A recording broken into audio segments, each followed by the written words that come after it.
What's up, everybody? Tonight is our leadership workshop, and as you all know, we are walking through the leadership study that Trey Van Camp created for his church, but we are adapting some of his values for our own youth ministry.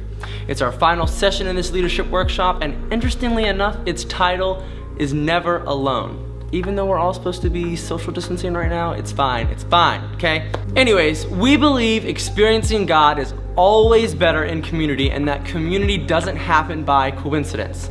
The reason it's a struggle sometimes to have community today is, number one, we don't like authority. In our culture, we've been raised to stick it to the man. You can't control me. I am my own person and I can do what I want. Number two, we've taken away accountability. And number three, because of the first two things, we in turn have taken away authenticity.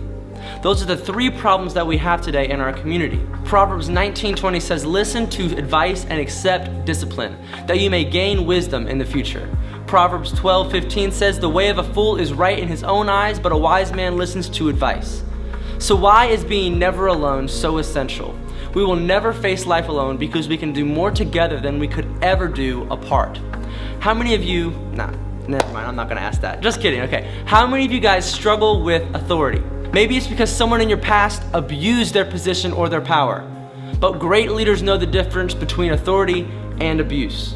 So many people that hear authority, they think, no thank you, I don't want to be used, I don't want to be abused. But we have to realize that God created authority, which means that it's a good thing. The basic definition of authority is the ability to make decisions and to take action. Authority is good.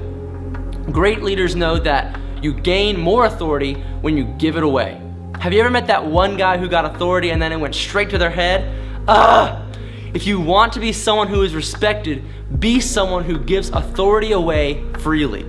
As Christians, we are already validated, we are already secure, and we have everything that we need. We don't need applause. Therefore, we are able to give without expecting anything in return. Now, accountability.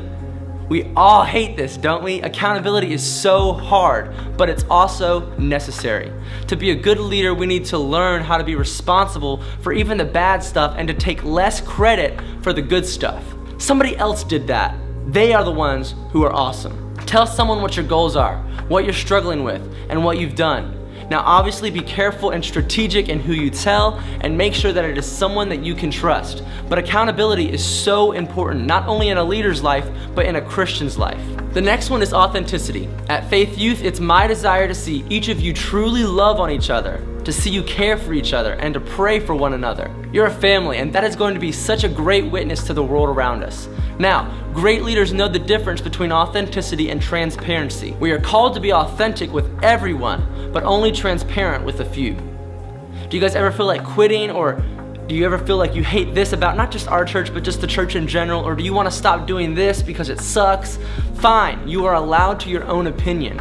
But it's our job as leaders not to share those thoughts with everyone. We have to win over people's trust. They aren't just going to accept you at the beginning. And if you want to be a good leader, don't beat yourself up.